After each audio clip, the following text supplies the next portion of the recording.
el profe Romero. Me da mucho gusto presentarlo. Víctor Hugo, bueno, ¿y cuánto hay también ahí de amor propio, ¿no? Uno ve un cohete que sale al espacio, Argentina uno de los 10 países que tiene toda la tecnología para hacerlo, son miles y miles de horas trabajadas por científicos argentinos, ingenieros, etcétera, para que salga ese cohete. A mí me pasó lo mismo, vos sabés que al otro día fui a buscar en la tapa del diario y la verdad es que encontré un montón de otras noticias, pero parecía que esa no era importante, ¿no?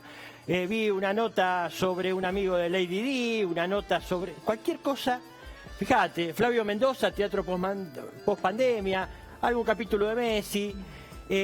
Diana siempre decía que la quería más, un amigo de Lady Di, etcétera, pero no hablan, ¿no? Ocultan todo, no hablan de lo del cohete. Pero no solo no hablan del satélite argentino, digamos, entre paréntesis, este es el prolegómeno para el ARSAT 3, que es de telecomunicaciones, y Clarín tiene intereses ahí, por eso también tratan de ocultarlo. Pero y dije, bueno, ¿cuál es la nota más importante? Entonces hay otra nota más importante. Y encontré esta nota que abre Clarín y va hasta la página 7. Dice, crece el conflicto entre Río Negro y Nación por las tomas de tierra. Entonces fui a buscar esa noticia y dije, ¿de qué se trata? ¿Por qué es tan importante? Y entré al diario a tratar de entender qué pasaba. Supuestamente hay posturas encontradas entre Nación y Río Negro, por lo menos. Entonces dije, bueno, ¿cuáles son las posturas de Nación y de Río Negro? ¿Con qué me encontré cuando abrí el diario? Fíjate, vamos a empezar a mirar un poco cuando uno empieza a desplegar. ¿Por qué hablamos de los diarios? Uno podría decir, están hablando de un diario de papel. Porque esto es lo que ordena el funcionamiento del resto del conglomerado del Grupo Clarín, que le llega al 80% de la sociedad, a través de las radios, a través de los canales de televisión. Esto ordena todo el resto, ¿sí? Fui, página 2 y 3, bueno, la clase magistral del doctor Fernández. Acá encontré algo que decía Sabina Frederick, que está en semáforo rojo. Todos tuvimos alguna vez un semáforo rojo, Víctor Hugo. Yo lo tuve, vos imagino que también. Es algo que uno lo lleva también en el pecho, ¿no? No hay que negarle a nadie un semáforo en rojo, a Sabina, uno en amarillo a Sergio Massa, mirando para otro lado en la toma de tierra de Villa Mascardi.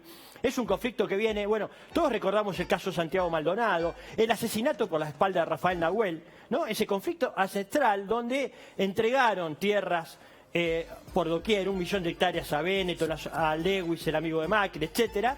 Y bueno, y adentro vivía gente que eran pueblos originarios que viene viviendo hace cientos y cientos de años, y hay algunos conflictos. Bueno, ese es el conflicto de fondo. Eso nunca lo vamos a encontrar. Después veo toma de tierras en Bariloche, se agudiza la polémica, Río Negro criticó el rol de Nación, y digo, bueno, ¿cuál es el rol de Nación? Busqué.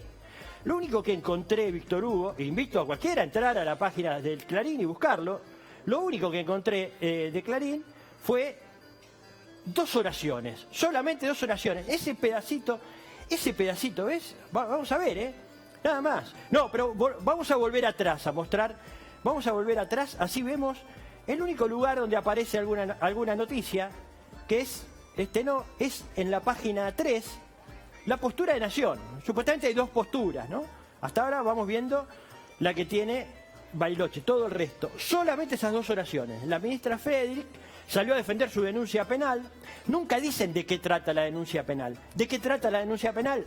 Hubo una movilización de los vecinos renombrados de Bariloche, los cajetillos, los oligarcas de ahí, que llamaban a movilizarse con armas y sacar a los mapuches de ese lugar a tiros. Eso era lo que figuraba en las redes sociales, en los canales había videos invitando a hacer eso. La ministra dice que la gendarmería trate de que la gente no pase y no pase a mayores, que no vayan ahí a atacar a la gente, y pone una denuncia penal. Eso es lo que despierta todo esto que vemos. Ahora, no explican nunca nada, lo único que hay son estas 2 oraciones. Vocero de su cartera enfatecieron que de ninguna manera es contra los manifestantes ni contra el derecho a protesta. Claro que no. A ver, vamos a seguir hojeando el diario, Página ya vimos tapa 1, 2 y 3, y lo único que hay son estas 2 oraciones.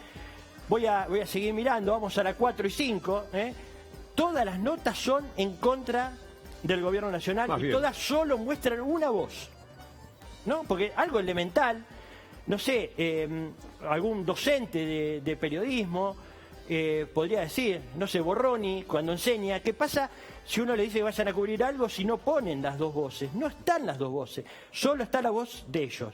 Acá hay un pequeño fragmento que hablan que había una necesidad de evitar una escalada de violencia, pero nunca explican, ¿no? Siempre es contra Federic. Fíjate esa, ¿no? ¿Qué hubiese hecho Perón? Dice un tal Fabián Calle, un ignoto, ¿no?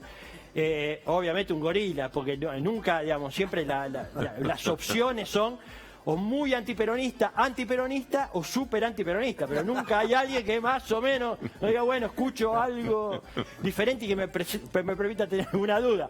Los mapuches advirtieron que no habría ninguna ofensa sin respuesta, ¿no? Los ponen como los malos, ¿no? Todas las fotos también, todo. Ellos son malos, lo ponen junto a un policía, ¿ves? Con un gendarme, porque son peligrosos. Bueno, son peligrosos, no nos olvidemos que según Patricia Bullrich son financiados por intereses ingleses. Absolutamente. Viene muchísimo dinero bueno, afuera, tienen grandes contactos internacionales, viven en esas chozas tan humildes y en esa vida tan precaria. Y que han vivido de manera ancestral, Víctor porque Hugo. esconden claro. El dinero, lo entierran en la Patagonia. No, y tienen armas que son para increíbles. Más adelante. Toma en Mascardi, un grupo que se esconde en el bosque y siembra pánico, ¿no? Todo te da miedo, no querés ni abrir el diario, decís, ¿no? Y ponen fotos para tratar. Hay que recordar Ojo que con Mascardi fue como empezaron con lo que terminó siendo el crimen de Rafael Nahuel. Absolutamente, ahí está justamente la foto de Rafael Nahuel. Y dijeron que, nada, que había un grupo peligrosísimo armado, que les había disparado y no había ningún... Tenían las armas de Rambo, levantaban los árboles de cuajo, dijo Patricia Bullrich, naturalmente levantado por los medios de ellos. Y lo único que encontraron cuando fueron ahí era 2 gomeras que tenían los pibes y cuando fue prefectura a tirarle, salieron corriendo y a Rafael Nahuel lo mataron por la espalda. Hay que recordar esos antecedentes, pero ellos no los cuentan así. Y después hablan de ataques de grupos mapuches, disparan una huelga de camioneros. Así construyen un monstruo, ¿no? Pero solamente es la voz de ellos, no hay otra voz que uno pueda matizar, que pueda entender. No hay manera. Fíjate, estas son las páginas. La voz del gobierno o una voz disonante a la que plantea Mañeto en el diario y que plantea que se discuta en la Argentina es eso. Y la voz que le queda a quienes tienen otra mirada es solamente esas dos manchitas verdes.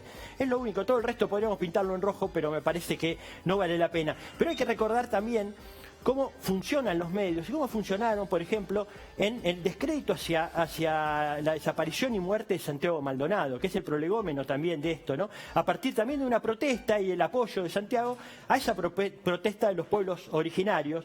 Y a mí me llamó mucho la atención, porque apenas empecé a recibir algunos mensajes vía WhatsApp o vía las redes, que había un joven artesano que había desaparecido esa misma semana, sin saber mucho, en el programa estrella del Grupo Clarín, que sale los domingos, y que conduce un señor cuyo apellido empieza con La y termina con Nata, mostraban que había un grupo guerrillero muy peligroso en el sur, haciendo una investigación muy completa, y me pareció muy raro a mí. Estas son las imágenes con las que vendieron ese informe.